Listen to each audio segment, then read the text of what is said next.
पहुंचाएगा हर खबर आप तक। जी नाज़रीन, मैं हूं आपका मेज़बान असलम खान और आप देख रहे हैं CNBC। इस वक्त मैं मौजूद हूं स्पोर्ट कॉम्प्लेक्स में और जहां बच्चियों का यहां पे प्रोग्राम मुनक़िद किया, यहां पे खेल हो रहा है। आइए लेकर चलता हूं और आपको दिखाता हूं कि कौन मेहमान आया और कैसे खेल हो। आइए मेरे साथ चलते हैं। आइए, मुझे क्या कहेंगे आज जिस तरीके से ग्राउंड बर्बाद होते चले जा रहे हैं, तो इसका क्या? देखिए जी, ग्राउंड बनते जा रहे हैं, बर्बाद नहीं होते जा रहे हैं। अभी ये भी ग्राउंड आप देख लें, KMC का है। कितने टाइम से हम तो देखते आ रहे हैं इस ग्राउंड को। आज मैंने जैसे बताया कि आज प्राइवेट मेंबर डे था, तो एक बहुत अच्छा रेजोल्यूशन कायम खानी साहब की तरफ से था कि जो हमारा न्याज स्टेडियम हैदराबाद है क्रिकेट ग्राउंड के, उधर भी मैचेस होने चाहिए।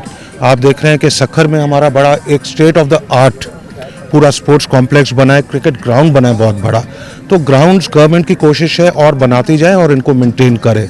तो ग्राउंड्स के हवाले से काफ़ी सेटिस्फाइंग एंड सेटिस्फैक्ट्री पोजीशन है इस वक्त। ये तो सर गवर्नमेंट का है आप लोगों का, लेकिन जो इलाकों में होते हैं वो तो बिल्कुल तबाह हाल पड़े, क्योंकि उनमें बैठने की जगह। देखिए जी, प्राइवेट ग्राउंड्स तो किसी के होते नहीं है। जो भी होते हैं तो इलाकों में होते हैं, वो गवर्नमेंट के ही होते हैं। आप काफ़ी इलाकों में आए, जैसे बागे इब्ने कासिम आए, वहाँ कितना बड़ा आप देखेंगे ये अपना टेनिस का this new game has come up, तो उसके हवाले से तो जिधर किधर काम चल रहा है। I think mayor Murtaza Wahab साहब is doing a good job regarding ये स्पोर्ट्स के हवाले से, ये ग्राउंड्स के हवाले से, तो it's quite satisfactory.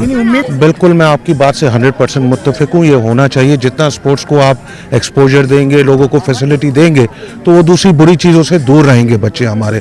And I totally agree, होना चाहिए। एंड इंशाल्लाह गवर्नमेंट की पूरी कोशिश है कि इंश्योर करे, ये गवर्नमेंट का फ़र्ज़ है। This is our responsibility as being the government कि we should provide these facilities to the people of Sindh. Thank you. बड़ी खुशी की बात है जी, नेशनल गेम शुरू होने से पहले ही रौनक जो वो आ गई, और ख़ास तौर पे KMC में जो है वो रौनक है। मैं समझता हूँ कि इट्स बड़ी अच्छी शुरुआत है। बच्चियाँ आई हैं, उनको 2 मौके मिलेंगे। पहले वो नेशनल चैम्पियनशिप में अपने टैलेंट को डिस्प्ले करेंगी, फिर वो नेशनल गेम में करेंगी, और डेफिनेटली इसमें से उनको चैम्पियनशिप में आपको बेहतर परफॉर्म नहीं कर सके तो दूसरे में अपनी वो गलतियाँ दूर करके करे, और बेसिकली बेनिफिट तो सॉफ्ट बॉल का होगा जी। सर ये खेल तो आप लोग इसको ये तवज्जो दे रहे, क्या जो हमारा कौमी खेल है पाकिस्तान वो तो बिल्कुल गिरता चला गया।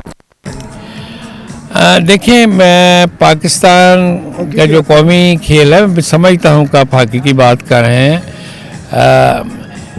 बहुत सारे हमारे ऐसे शोबे हैं जिसमें हमारी परफॉर्मेंस वो नहीं जो होनी चाहिए थी। तो स्पोर्ट्स जो है वो तो एक बहुत ही छोटा सा शोबा है जिस पे बहुत इन्वेस्टमेंट की ज़रूरत है। तो डेफिनेटली जब तक आप उतनी इन्वेस्टमेंट नहीं करेंगे जितनी इंटरनेशनल स्टैंडर्ड पे हॉकी की ज़रूरत है, मुमकिन नहीं कि आप दुनिया के मुकाबले में खेल सकें। सपोर्टर भी रहे हैं बाय फाइनेंशियली भी, तो हमेशा उनकी सपोर्ट और गाइडेंस के साथ हम इन पूरे मुल्क से अपनी बच्चियों को एक जगह जमा करते हैं, उनके टैलेंट को उभारते हैं, और हमारी पूरी कोशिश है कि हम पूरे मुल्क से जो अभी प्रोविंस हमारे रह गए हैं उनकी भी टीमें बनाएं और उनको भी हम मैदान में लेके आएँ और प्रमोट करें वुमेन पावर विंग को। जी बिल्कुल, इंशाल्लाह अपने फादर डॉक्टर फरहान ईसा के नक्शे कदम पे हम इधर चलते हुए आए हैं। सॉफ्टबॉल से हमने शुरुआत। सपोर्टर भी रहे हैं बाय फाइनेंशियली भी, तो हमेशा उनकी सपोर्ट और गाइडेंस के साथ हम इन पूरे मुल्क से अपनी बच्चियों को एक जगह जमा करते हैं, उनके टैलेंट को उभारते हैं, और हमारी पूरी कोशिश है कि हम पूरे मुल्क से जो अभी प्रोविंस हमारे रह गए हैं उनकी भी टीमें बनाएं और उनको भी हम मैदान में लेके आएँ और प्रमोट करें वुमेन पावर विंग को। जी बिल्कुल, मैं हॉर्स राइडिंग करती हूँ, तो वो मेरा एक छोटा सा शौक़ है। मेरा मी टाइम जिसको कहते हैं the most important time for you is your me time, because आप अपने लिए योर मेंटल हेल्थ का अपना ख्याल रखते हैं आप। तो मेरी तरह तो हॉर्स राइडिंग के अलावा टेनिस, बैडमिंटन और many other sports I play, but thank you so much. मैं ये समझता हूँ कि कोई भी खेल जो है ना, प्लेयर्स को जो है उनके दरमियान हार्मनी क्रिएट करता है, और उनको जो है ना सिर्फ नए दोस्त बनाने का मौका मिलता है, बल्कि उस खेल को समझना, उसमें compete करना और उसमें हारने को सीखना। जीत तो चाहती ही ये टीम, लेकिन हार को सीखना और उसको बर्दाश्त करना ये एक टीम स्पोर्ट सिखाता है। और मैं ये समझता हूँ कि जो आज एक इवेंट ये जिसका इनेकाद हुआ है ईसा लैब्स 15वीं वुमेन सॉफ्टबॉल चैंपियन। न सिर्फ हमारा एक बहुत बड़ा ख्वाब था कि कराची में हो, और ये काफ़ी अरसे 2012 के बाद अब नेशनल चैम्पियनशिप कराची को अलॉट हुई है। तो मैं समझता हूँ कि जो हमारी टीम है जिन्होंने ये पूरा मेला सजाया है, उन सबको मुबारकबाद।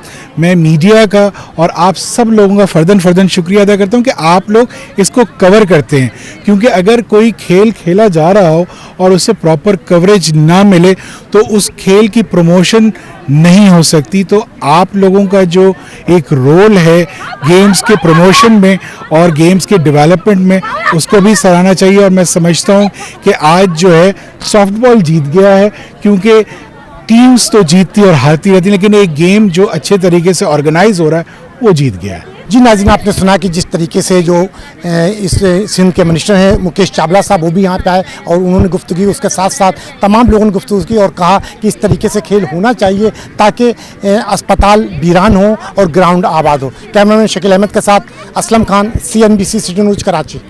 इस वीडियो को लाइक करें, हमारे चैनल को सब्सक्राइब कर बेल आइकन जरूर प्रेस करें हमारी न्यू वीडियो सबसे पहले देखने के लिए।